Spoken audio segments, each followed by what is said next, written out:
ჩვენთვის საინტერესო ადამიანი. გამარჯობა ნატა. გამარჯობა. გაზაფხული მოგვევიდა და კარგ ხასიათზე. გამიხარდა შენი ნახვა? მეც. რამდენიმე კითხვა მინდა დაგისვა. შენი ყველაზე სამარცხვინო საქციელი რა არის? სამარცხვინოს ვერ დავარქვევ, მაგრამ საქციელი, რომელსაც საკუთარ თავს ვერ ვპატიობ, არის გადაცემა შენ შეგიძლია ცეკვაში მონაწილეობას მიღება. იმდენად დიდი ტკივილი მომიტანა ამ ყველაფერმა, მაგრამ არც ეს არის ჩემგან გამოუსწორებელი შემთხვევა. მინდა ვთქვა, რომ ნამდვილად შეცდომაში შემიყვანის ჩემმა მეგობრებმა სამწუხაროდ, რომელთანაც დღეს არანაირი კონტაქტი არ მაქვს. პოლიტიკაში კარგად არკვევი? ძალიან კარგად ვარკვევ. მაშინ მითხარი, ვინ იყო დამოუკიდებელი საქართველოს პარლამენტის პირველი სპიკერი? ეს ზვიად გამსახურდია დის დროს ამბობ, ხო? რომ მითხრე გამახსენდება. აკო ასათიანი. რატომ წახვედი პოლიტიკაში? იმიტომ რომ ძალიან ბევრ უსამართლობას ვხედავ დღესდღეობით და მინდა რომ ეს უსამართლობა აღმოიფხვრას. და საერთოდ ყველას უნდა ყავდეს ოპოზიციური ძალა. და ამიტომ მე არ ვთვლი რომ რაღაცა ძალიან ისეთი ცუდი რაღაც გავაკეთე. ვინც მოვა სახელმწიფოში, მე მგონი ყველა ვალდებული არის რომ შეახსენოს ის თავის გადაცდომების შესახებ და იმისკენ თუ რა შეიძლება რომ უფრო უკეთესად გააკეთონ და გამოასწორონ. რატომ უნდა წავიდეს ქართული ოცნება? კორუფცია პირველ რიგში. მეორე ის რომ ძალიან ბევრი უსამართლობა ხდება. და ის რომ შერჩევითი სამართალია, რაც ძალიან ცუდია. რა აზრის ხარ მიშა სააკაშვილზე? ვიტყვი რომ გადაცდომები ნამდვილად ქონდა, მაგრამ თლიანობაში ბევრი კარგი რაღაც გააკეთა. რო დაბრუნდეს, კიდე უკეთეს ბევრ კარგ რაღაცას გააკეთებს. გინდა რომ დაბრუნდეს? კი, მინდა. ნამდვილად მინდა. რა აზრის ხარ ყობახაბაზზე? ყობახაბაზზე?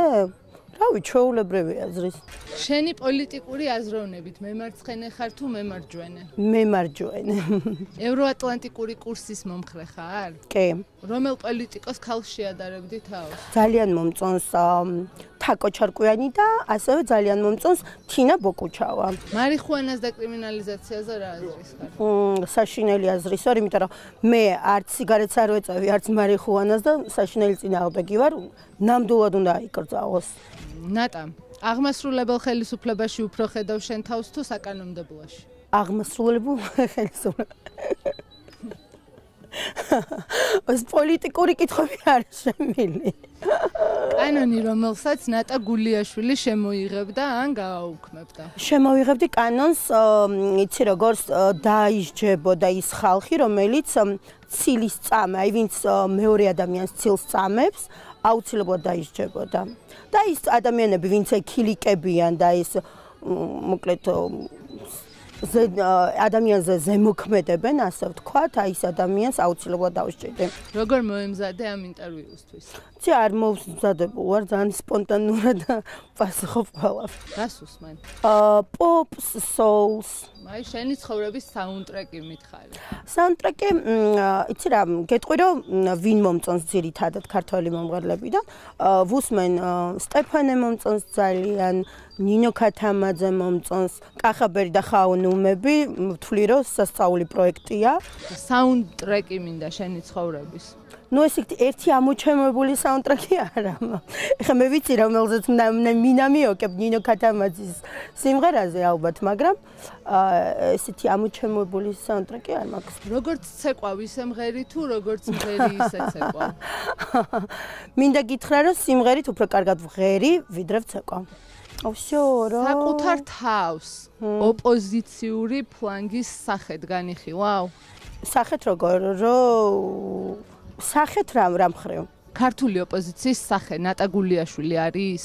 სახე როგორ, ნუ ოპოზიცია არ მომწონს.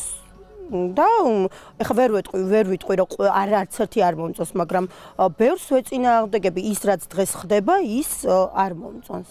ხო, და შენ ხო ოპოზიციაში ხარ დღეს. ხო, ნუ შეიძლება მარტო მე არ ვიყო ოპოზიციის სახე და კიდე იყოს რამოდენიმე. არ მინდა გამოვკვეთო, რომ მარტო მე ვიბრძვი საქართველოს კეთილდღეობისთვის. მესმის, მაგრამ შენ განიხილავ შენ თავს ოპოზიციის სახედ. არ ვიცი, რაღაცა ორაზროვანი კითხვაა და ამიტომ ვერ გიპასუხებ მაგ კითხვაზე. წარმატებებს გისურვებ. დიდი მადლობა. დიდი მადლობა. წარმატებები თქვენს.